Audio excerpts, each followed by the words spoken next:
I'm Tony Jaa from Thailand and play Deja.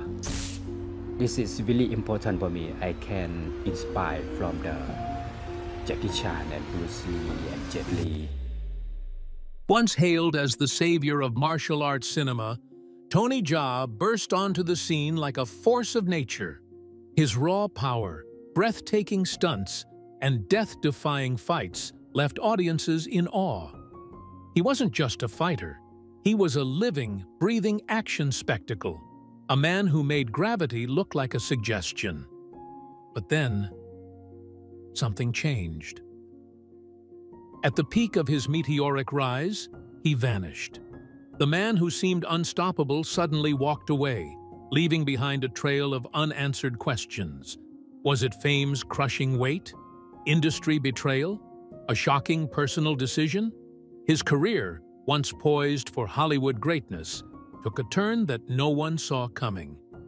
What happened to Tony Jaa, the legend who defied physics but couldn't escape fate?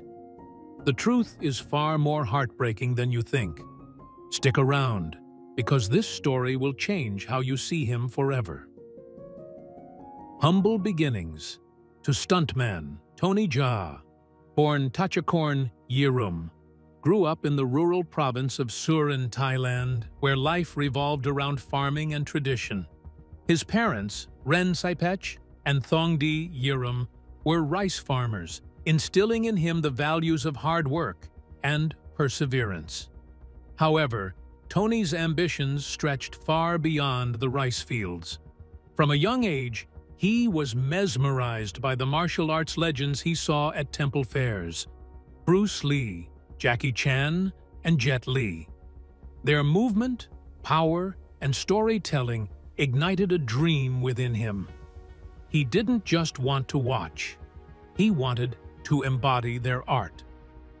Unlike most children who idolized action heroes from a distance, Tony actively trained himself to mimic their moves.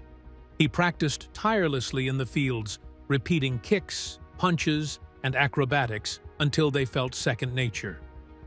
For him, martial arts was more than just combat. It was an artistic expression of discipline and precision. His training formally began at age 10 when he started learning Muay Thai at a local temple under the guidance of traditional masters. Lacking fancy facilities, he relied on sheer determination, developing the endurance and skill that would later define his career. As he grew older, he began competing in local Muay Thai matches, earning recognition within his community, but he had no desire to follow the traditional path of a fighter. Instead, he saw an opportunity to merge his martial arts expertise with film, just like his idols before him. Tony's entrance into the world of cinema happened when he caught the eye of Pana Ritikrai, a mythical stunt coordinator and director. He invited Tony to join his stunt team, realizing that Tony was gifted with untrained raw talent complemented by unyielding tenacity, which became a watershed moment in Tony's life. Now keen to prove himself, Tony dedicated the next 14 years of his life as a stuntman, fading into dangerous, demanding work with little appreciation. He executed breathtaking stunts, including doubling for big actors and jumping onto the back of an elephant for a commercial. Every stunt pushed his limits. He was, however, taking them in his stride, honing his movements as preparation for his major break. Tony's stunt experience was not limited to physical endurance, but an education in filmmaking. Under Pana's tutelage, he learned a wide variety of martial arts, from Muay Thai to Taekwondo to Judo and Aikido. He also learned how to make action cinematic.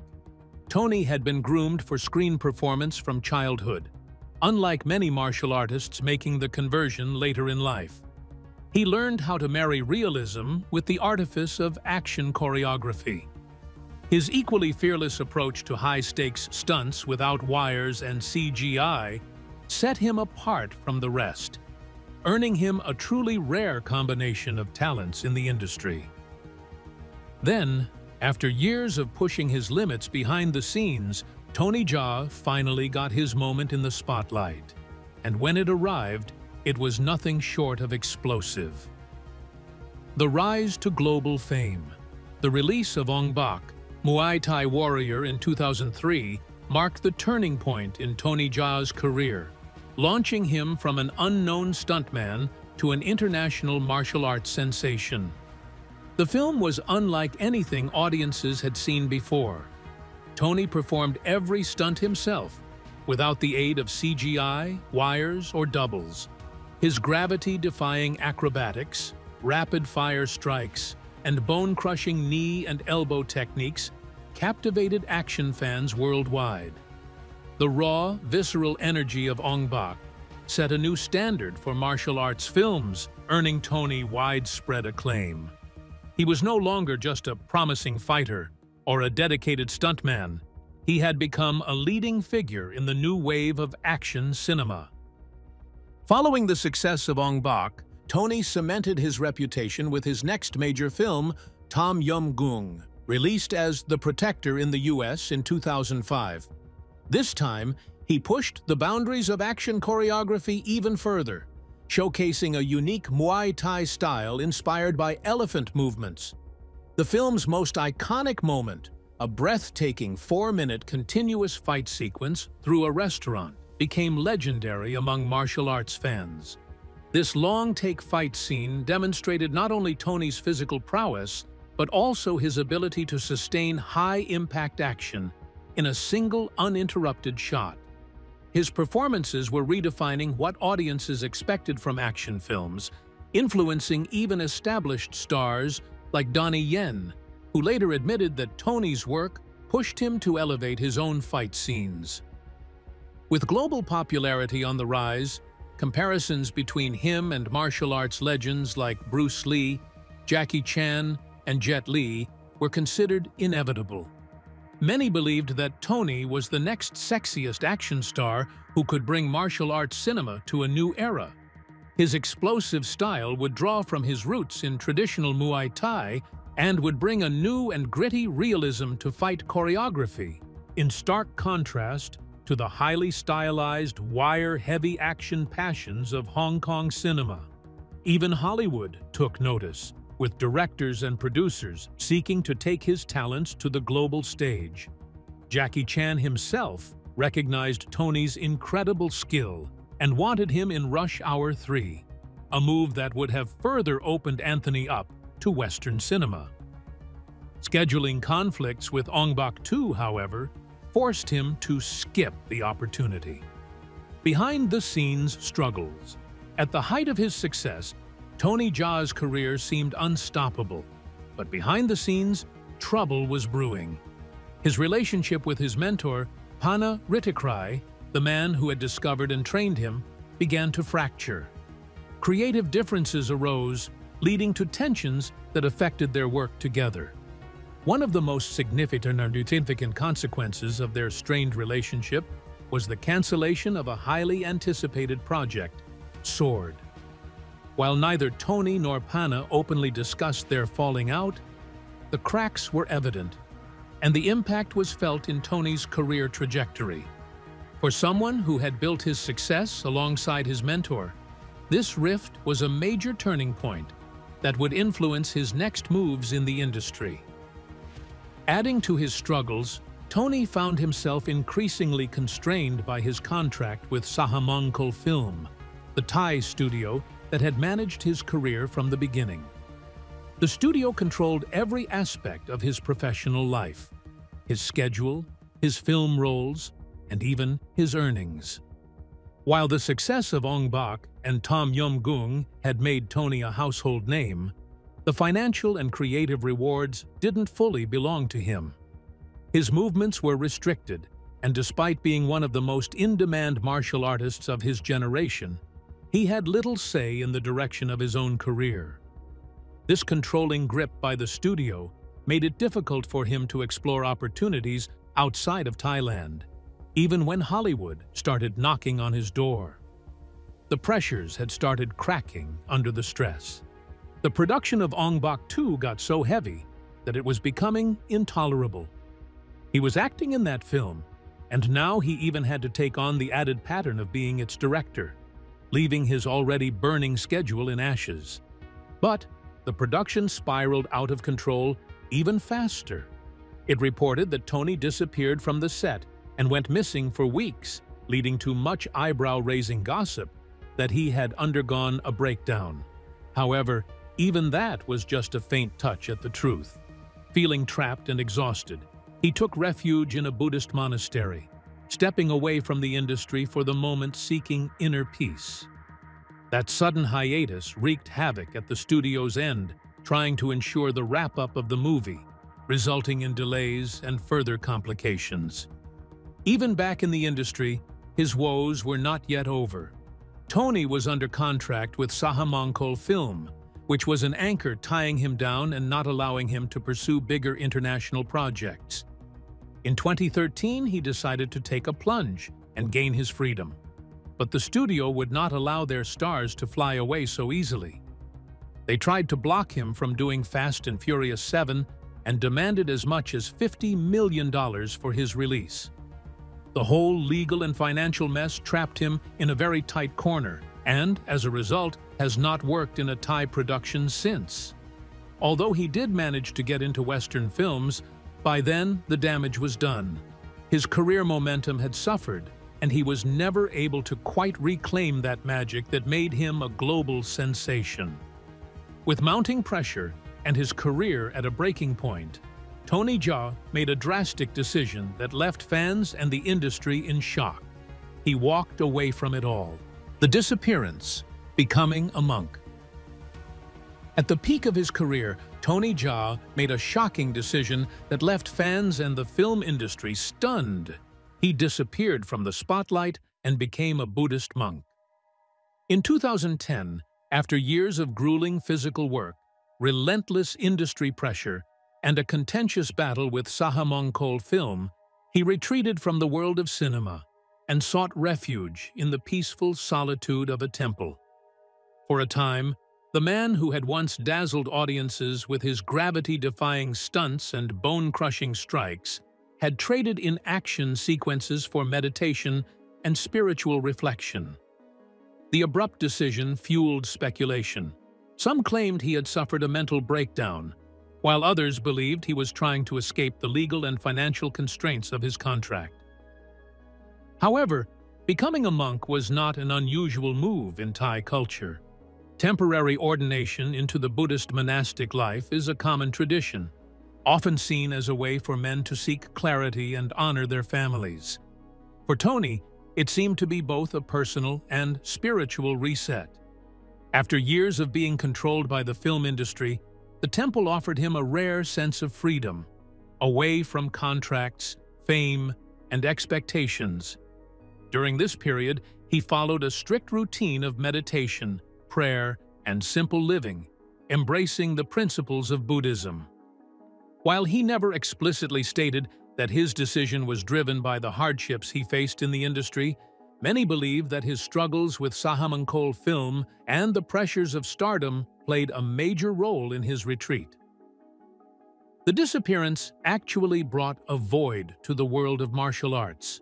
It sharpened the edge of fans' demands for even more breathless action and perhaps deeper rumors concerning his whereabouts. Some have long maintained that he quit acting for good, while others insisted he was preparing for a comeback. Meanwhile, the Thai film industry moved on, and that great momentum he gained with Ong-Bak and Tom Yum-gung began to fade. Hollywood opportunities that could have propelled him forward were lost, and other martial arts stars like Donnie Yen and Iko Uwais stepped into the spotlight in his absence. This genre had evolved, and Tony's retreat from the industry risked leaving him behind. Finally, after a long dose of introspection, Tony was ready to make his return into the film world, but it was in markedly transformed conditions. The previous all-conquering presence of his star power had faded fairly significantly.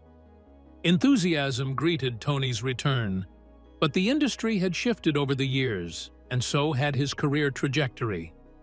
His time spent as a monk rewarded him with inner peace, but cost him valuable time in the fast-moving world of entertainment. For Tony Jaa, the switch back to the world of action movies was not as clear-cut as many would have hoped it would be. And although he made his return, he never seemed to really attain the legendary status he had once held. Hollywood's call and the shift in career. When Tony Jaa returned from his time as a monk, Hollywood was already calling.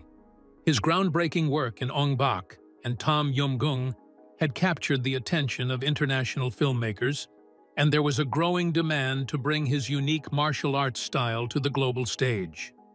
Hollywood producers saw in Tony a potential action star who could follow in the footsteps of Bruce Lee, Jackie Chan, and Jet Li. His first major Hollywood opportunity came with Fast and Furious 7 in 2015, where he starred alongside Vin Diesel and Paul Walker. This was a high-profile project that introduced him to Western audiences, but despite the excitement surrounding his involvement, his role was relatively small. While he had memorable fight sequences, particularly his intense showdown with Paul Walker, fans quickly noticed that the film didn't fully utilize his abilities. Tony's Hollywood push continued with XXXX, Return of Xander Cage in 2017, where he joined an ensemble cast featuring big names like Vin Diesel and Donnie Yen. Again, there was hope that this would be a turning point for him, but similar to Fast and Furious 7, he wasn't given the spotlight he once commanded in his Thai films.